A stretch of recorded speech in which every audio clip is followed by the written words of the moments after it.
Look at this. Popular Mechanics, June 1962. That's got to be, what, 40, 55 years ago? That's a long time ago. Long time ago. And these are really fantastic. I have a good library of these. A lot of them are a bit tatty like this one. I've been looking out and collecting these for many, many years. I also have a lot of popular science magazines. They're also really great things because a lot of the stuff in here is still relevant today, and a lot of the rest of it is a wonderful look back in history at how things used to be and how a reminder of how lucky we are today. Now, the reason I've got this version sitting on here, or this issue sitting on here, is because I found an article on model aircraft. A big boom in RC models, apparently. Remember, this is 55 years ago. And here's a gentleman flying his RC model, and he's also fishing at the same time. I think, look at the size of that antenna, huge. And this is a single channel model. I think he just probably has a button on there which wiggles the rudder. The model itself, of course, these were all very much like the old trainers, you know, and designed really for free flight with a bit of radio control assist. Now, one thing I find interesting here is there was a lot of rubbish in these magazines. The people who wrote them didn't know diddly squat sometimes about what they were writing. And this is a great example because here we have carrier deck landing is simulated, retaining hook drops engages with sandbag cords to halt model aeroplane. And you think, wow, that's fantastic. But this is actually not radio controlled. It says here, big boom in RC models, but this is actually a control line. This carrier class used to be a competition. You ran for control line models. So there's a guy standing way over here with a handle and two lines coming out the end, and you'd fly around and around, try and land on the carrier deck. So they didn't really know what they were talking about in this article, which is unfortunate. But hey, there's still some good stuff in here. Let's turn the page. And this was so typical of RC models of the era. This was a low wing aerobatic, and it's got a little radio gear in there now. Just to give you an indication, a full house model, as we called it back in the day, which was 4 channels. So you had rudder, elevator, aileron, and throttle. The radio gear would weigh about 20 ounces. That's a huge amount. What's that? It's 1.25 pounds. That's a lot of weight. That is more than many small models weigh today. And of course, we'd have the old nitro or glow motor, as we called them back then. And it was you know, a whole different era, all built of balsa wood, usually covered in nylon and doped and painted. And here's one of those transmitters. Look at that, will you? It's like a huge box, and it's got switches on there. Now, some people have always wondered why Mode 1 was ever invented as an RC, a way to fly RC models, and this is why. This is a reed system, a reed radio. What that meant was we didn't have dual axis sticks back in those days, and we didn't have proportional controls. We just had switches, little self-centering toggle switches. So there was one for the ailerons on the right-hand side, and you can see the man's thumb just above it there. And there was one for the elevator on the left-hand side. So the sticks only went left, right, or up and down. They didn't go both ways. So we had to separate out our turn from our pitch control. So you'd use your right-hand thumb to do the banking, rolling, or rudder operation, and the left-hand thumb did the up and down, the elevator operation. So when the first proportional sets came out, a lot of them they just followed this trend. People were used to using the right-hand thumb for roll or yaw and the left-hand thumb for pitch. So that just carried through. And of course, later on they realized, hey, we could put dual axis sticks in, we can actually make it like an aeroplane stick. So that's where Mode 2 came along. But Mode 1 has its roots from this reed-based radio system, and it was an amazing setup. It wasn't your digital proportional. What happened was inside the transmitter was a little oscillator, and it would send different audio frequencies. We're talking audio here. It would modulate the 27 megacycles, because it wasn't megahertz back then, it was megacycles, would modulate the radio frequency with an audio tone.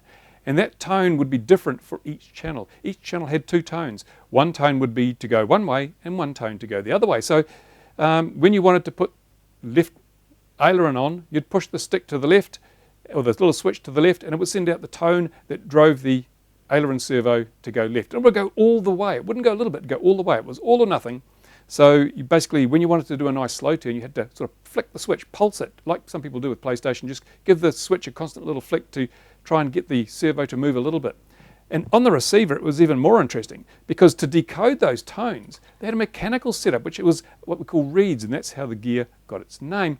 There was like a comb of metal. It had a metal plate with little fingers, and the fingers were different lengths. So the different lengths resonated at different frequencies. So the short fingers would resonate at high audio frequencies, the long fingers at low audio frequencies. So underneath this plate was an electromagnet, and as the audio tones came from the receiver, they went through the electromagnet and caused the individual reeds, which were at the same frequency as the audio signal, to vibrate so much that they closed a little contact. It's really, really primitive. Of course, you can see vibration could be a real issue with a set of radio gear like that. But hey, some of the top line models had 12 channel reed sets.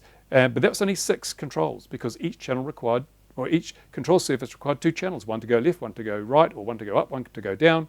So a 12 channel set only provided 6 functions. And for trim, and this gets really exciting, for the trim for your elevator, there was a separate servo. It didn't trim the main servo by moving its center position. What happened was you'd have a mechanical arrangement. So the trim servo would slightly offset the position of the main servo output so that you could trim up, trim down. But like a full-size aircraft, really, the trim was completely separate. So yes, isn't it exciting what we used to do? And this is a huge model. This is a very, very large model for those days. Most models were about 48 inches, maybe 52 inches. Those were about the sizes. Stuff like this, whoa, that was huge. And again, here we have a 10-foot wingspan. I don't think that's 10 feet, actually. It doesn't look like 10 feet. But anyway, this was like massive, super big. Sorry, look, before we go on, look, let me pull in a bit on this because this is just fantastic. This is a set of radio gear. And it's a complete setup for a 4-engine, what does it say? Radio control setup for 4-engine tanker shown, blah, blah, blah. Anyway, look at these servos. They don't have rotary arms. They have little arms that move backwards and forwards. They just move backwards and forwards. So you can't change the amount of throw by moving the whole servo linkage to a different position on the arm because they just go backwards and forwards. And here are the little reeds. You probably won't see them very well in this picture, but the little reeds there. So we've got 1, 2, 3, 4, 5, 6, 7, 8 servos in this thing. This is a real top-end thing. It's obviously for this big. But I would say that would probably weigh the best part of 2.5, 3 pounds, all that radio gear. Amazing. Absolutely amazing.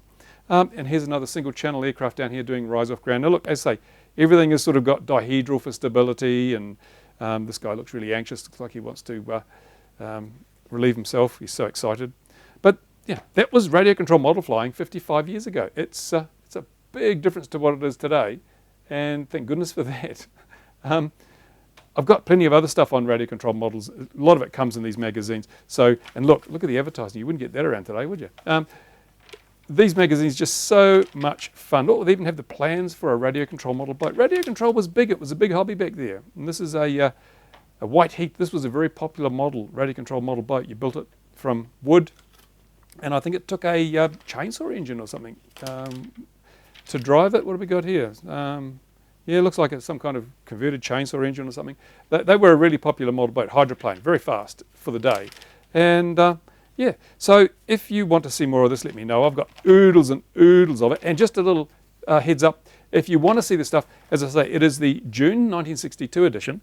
And all this stuff's online now, I think through Google Books or something like that. You can go online and read this. It's all been scanned going right back to the 1800s, all the editions. So my collection is kind of redundant now because this has all been scanned since. And bathing beauties.